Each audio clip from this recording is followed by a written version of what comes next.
Hi, the Black Talk Media Project would like to invite you to become a member of the BTR Community subscription-based social media platform. BTR Community is a platform that was set up for the listening audience of Black Talk Radio Network, the #1 independent Black radio network online. For just $24 per year, your subscription gives you access to an interactive space to share information with like-minded people with your privacy guaranteed. Your subscription will go a long way to help us maintain and improve our current media platforms. It will also help provide a budget so that we can begin the task of establishing localized media centers and radio stations across the United States. The best way to show your support and appreciation for what we do here at Black Talk Radio is to subscribe. Help us to help you be informed. Join btrcommunity.com today. Welcome to BTR News with Scotty Reed, and on this segment, I will be talking about the current outrage and calls for boycotts against Starbucks for racist treatment of black people and the seemingly lack of outrage that this is one of the many companies utilizing prison slave labor to increase its bottom line. I also want to discuss the reported riot at Lee Correctional Institution in Bishopville, South Carolina, that resulted in 7 dead inmates, and whether or not prison officials or anyone else in government are responsible for maintaining conditions that breed violence and graft and should be brought up on charges of negligent homicide in their failure to provide humane conditions for the people entirely under their control. Joining me in this discussion on these topics is slavery abolitionist Max Parthis, a host and producer of the award-winning New Abolitionist Radio. Thank you for joining me today, Max. My pleasure, Brother Scotty. Certainly.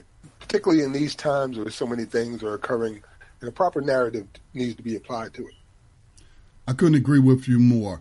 For those who may not be on social media, or it was not covered by any of the news media that you watch, we want to make you aware that there was a big explosion on social media concerning the arrest of 2 black men who were sitting in a Starbucks waiting on another person where they were going to discuss real estate deals. Well, the manager of that Philadelphia Starbucks called the police. The men were arrested for causing a disturbance, which is in dispute, but people did not like the treatment of these 2 black men, and there were calls for boycotts. Max, what are your thoughts on that? Well, I guess I'm only going to be speaking for me, because I have a very unique perspective compared to much of the population, and that's because I'm a slavery abolitionist, so I look at things in a different way. And because of that, it really bothers me every time I keep seeing more stories on this, because this is simply one of the most basic acts of institutional racism. One of the most basic. It happens 1,000 times a day in 1,000 locations in 1,000 different ways. You can find one anywhere. But we seem to have made this the talk of the town when it is the most simple stuff. Instead, we're not paying attention to what's happening with Syria. We're not paying attention to these murders that have occurred in these prisons. We're not looking at the bigger picture, which this one component plays a small part of. And that really irks me, man. You know what I mean? Like, you could just look at this thing and say, this is all connected. And here's the problem. But that's not what's happening. I compared it to a doctor working on someone's ingrown toenail while the patient is dying of a gunshot wound. Now, The Root also published another article yesterday pointing out another instance of racism at Starbucks. And these are not isolated incidents, and I can faintly recall other similar reports of treatment of people of color, specifically of black people, at Starbucks, but yet people still continue to frequent that business. Now, as you are, I am also a modern day slavery abolitionist. And for years, through our work on New Abolitionist Radio, we have pointed out that Starbucks is among the companies, including banks and other retailers, who utilize prison slave labor. But we have seemingly gotten little outrage, little movement on trying to get Starbucks to either divest entirely from utilizing prison slave labor or requiring their contractors who use prison slave labor to pay the individuals at least the federal minimum wage and not slave wages. Do you share in my frustration that we just can't seem to gain any traction and that people are more outraged by acts of racism than they are by acts of slavery? Yes, I do agree. I think that racism is a part of slavery. Without racism was created to justify slavery. That's where races began: black, white, red, yellow, brown. They all began as a idea made up out of thin air with pseudoscience to back it up, that somehow, because of the color of your skin, you were a completely different type of human being, and specific traits apply to the melanin or lack of therein. So, I agree with you on that completely, Scotty Reed. But I also would like to point out something else, an argument that would be presented by Starbucks and would also be presented by the many other international corporations who use prison slave labor. On New Abolitionist Radio, we have reported on it before, that they actually pay a decent wage, but they don't pay it to the prisoners, they pay it to the prison. The prison, in turn, keeps all of that money and then gives pennies on the dollars to the inmates. So if you ask Starbucks how much they're paying, they would probably say close to minimum wage for what they're receiving. But then the middleman, which is the prison industrial complex, takes all of that money and keeps it for themselves. Do we know if that is the case specifically with Starbucks? Because from all that I know, and my knowledge is limited, because there's just not a lot of data out there concerning this. But I have read from several articles that Starbucks uses contractors who then contract with the prisons. So I do believe it is entirely possible that they're paying the prison contractors a certain amount of money. The prison contractors then, go out. I shouldn't say prison contractors. The private contractors then go out and utilize prison slave labor and then pay the slave wages to the victims of modern day slavery. So, so I'm saying this web is so tangled up, man, that there's a lot we do know, but there's a lot we don't know. And it would be helpful if people who have access to this information that may work at these companies and institutions would do a WikiLeaks style leak. And we definitely at New Abolitionist Radio, Black Talk Radio Network, Black Talk Media Project would publish those documents. But Max, I wanted to just read some of the reactions to you. This one person told me today that prison slavery, and we were speaking on Starbucks specifically, is a great resume builder, and that these prisoners ought to have those jobs. Now, again, that has to be, as I told this person, there has to be the most dumbest justification for prison slavery or slavery in general I've ever heard. That's a resume builder. Really? But then you had this person by the name of Emmett T. Vaughn who defended Starbucks by saying thus: let me offer a contrasting thought to the many calling for a boycott of Starbucks as a function of the Philadelphia racial profiling incident. Starbucks needs no defense from me, and let me say that I am at best a passive consumer of their brand. I have to offer these facts that should be considered before we leap into angry outrage mode of let's hit the whole company and make it hurt. As a corporation, Starbucks is one of the most diversity-forward companies in America, and yes, pro-black. To wit, one of the crown jewels as Magic Johnson built his business portfolio was granting him several franchise stores in urban communities. Yeah, the hood, which created decent jobs for neighborhoods that were chicken shack heavy in convenience food categories. That doesn't happen in an anti-black folk environment.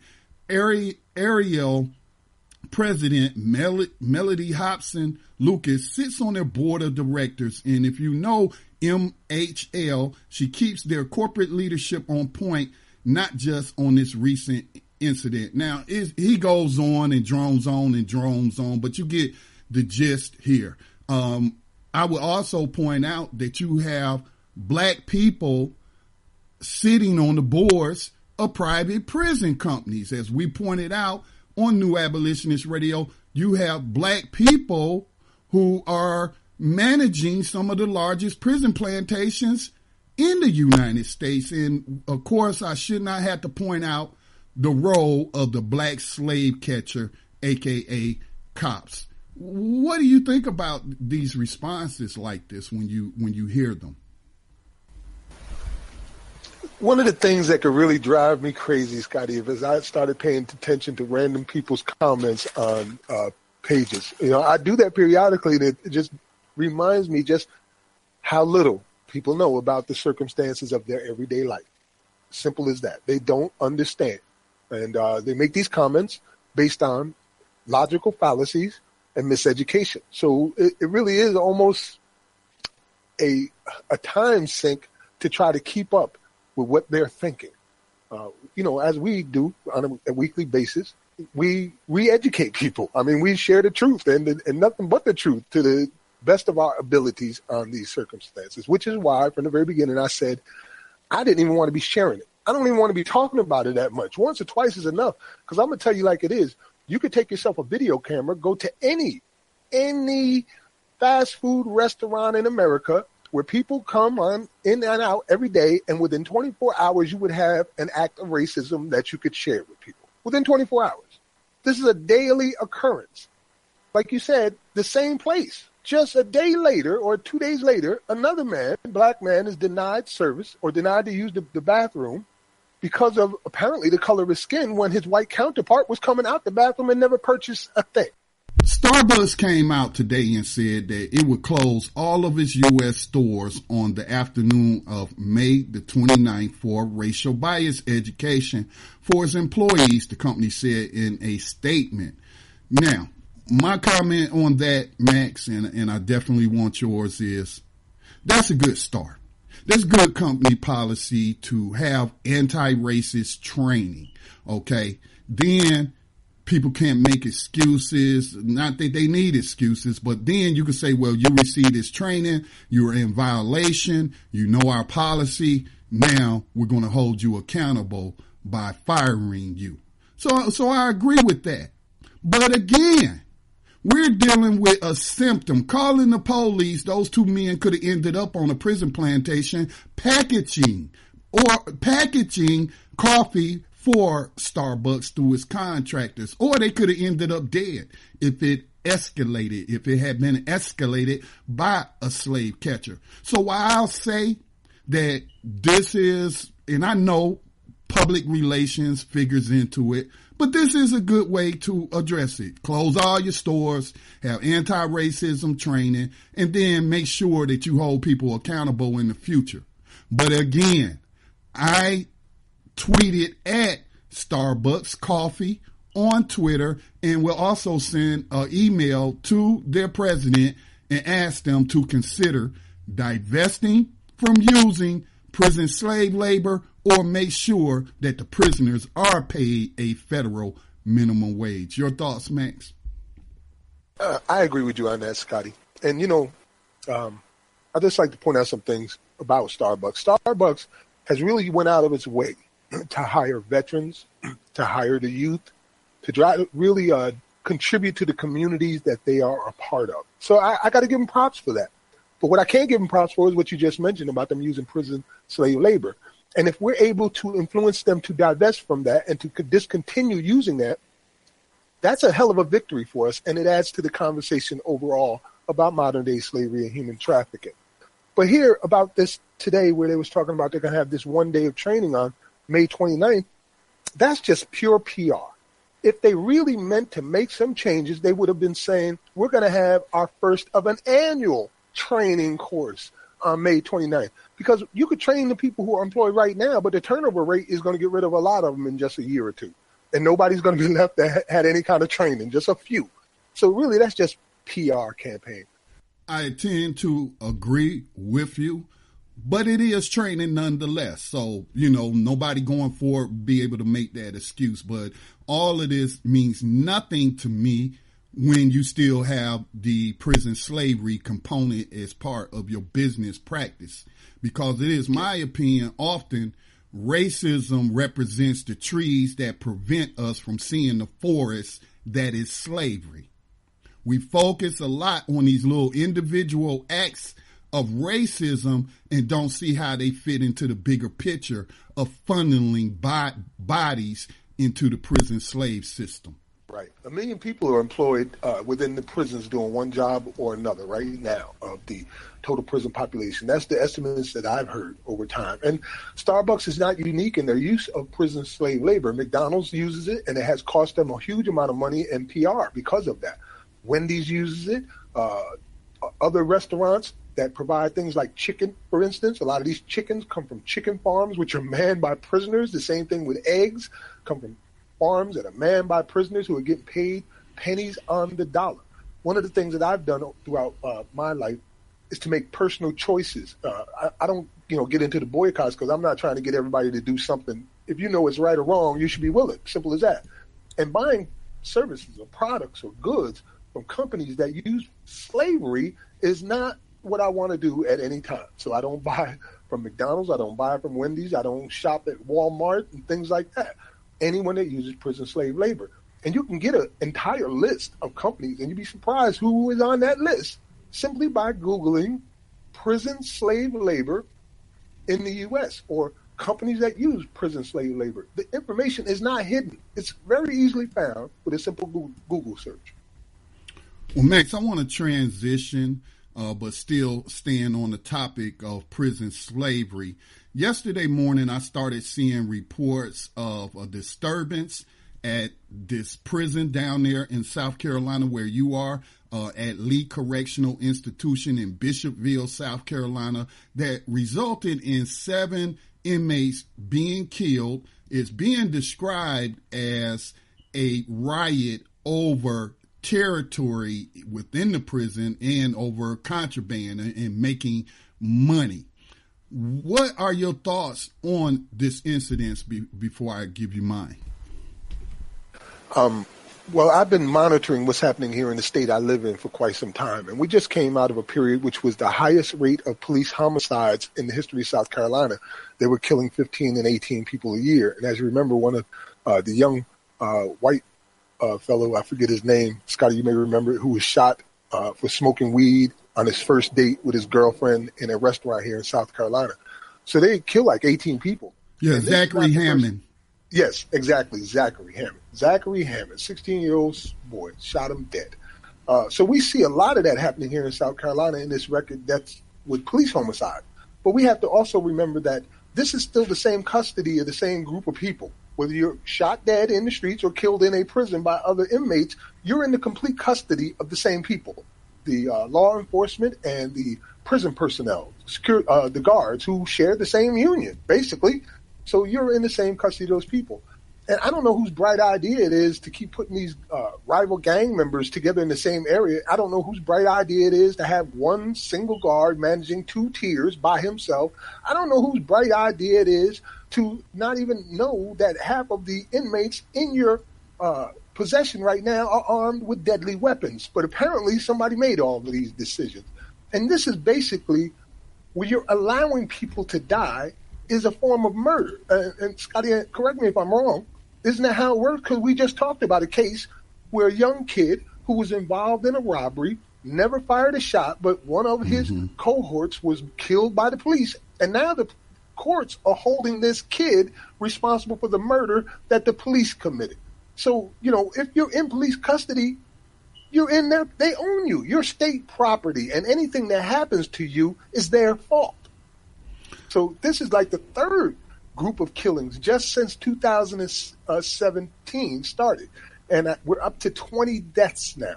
So if you add that and the police deaths, we're nearly 40 people dead in police and prison custody. You know, I want to share a tweet because it got me to thinking along legal lines. And this tweet comes to you. I probably should have had it up already, but I should be able to find it quickly. This tweet comes to you from, and I believe prisoners may be in control of this Twitter account, or in the very least, prison advocates. But they asked a question on Twitter, and I thought it was a very good question. And let me see if I can. Okay, slavery, prison. Okay, here it is. Let me pull up this tweet. And this is what the person said. They said, no one has figured it's not staff levels, but lockdown and treatment as animals.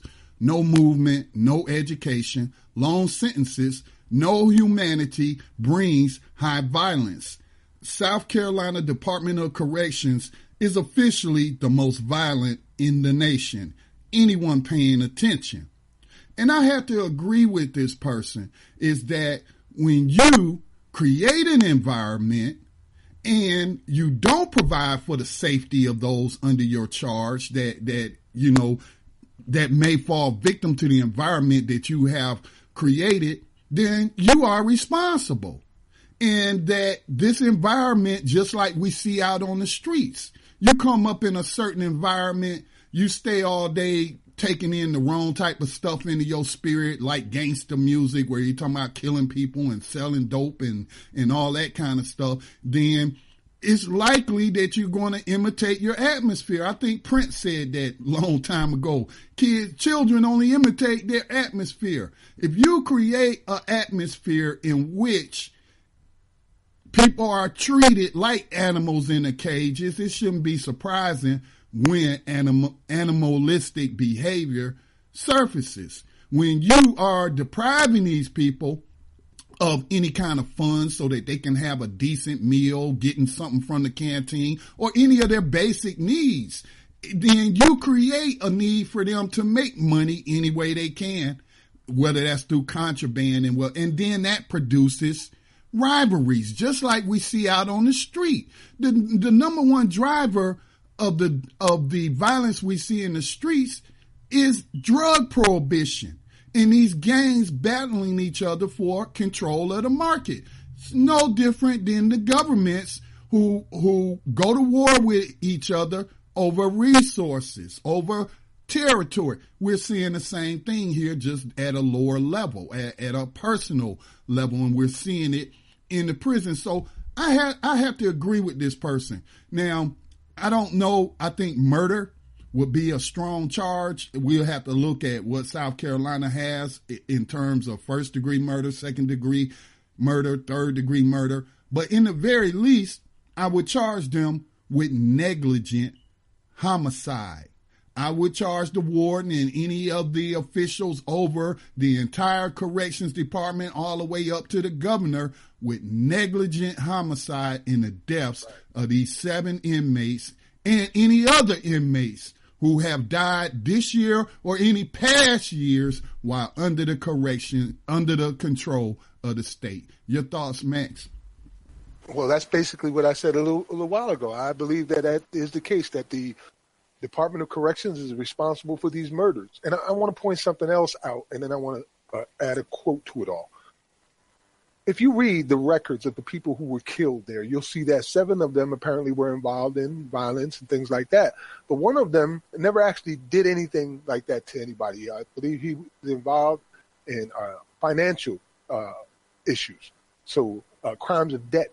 And we know that 1 in 8 people who are in South Carolina jails right now are there for child support.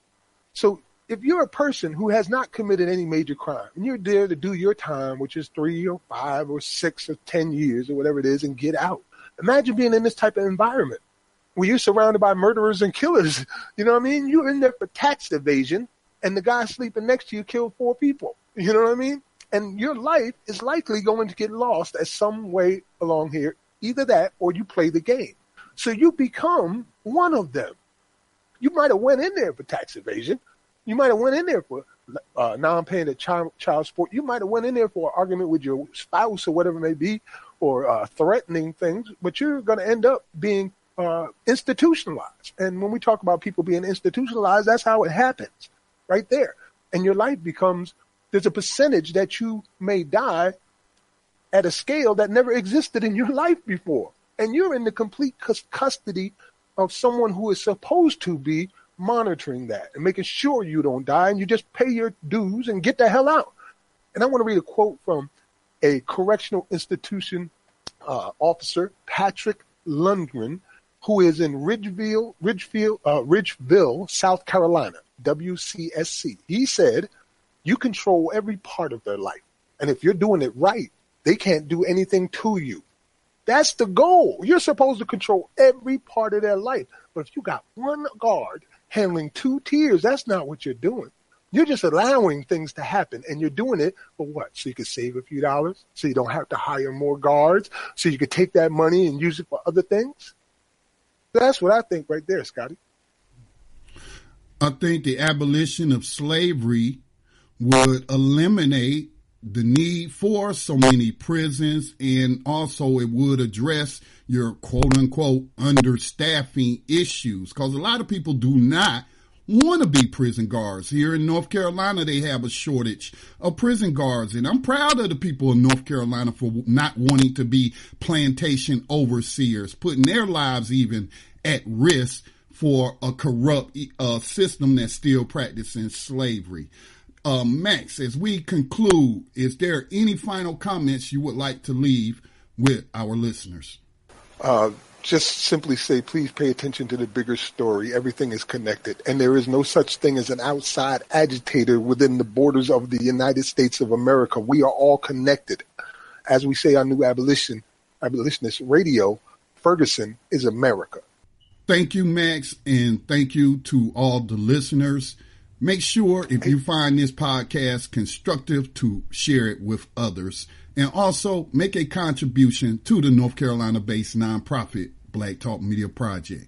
This has been Scotty Reed of BTR News reporting. Support independent media today by giving a tax-deductible donation to the Black Talk Media Project, which has been providing public digital media since 2008.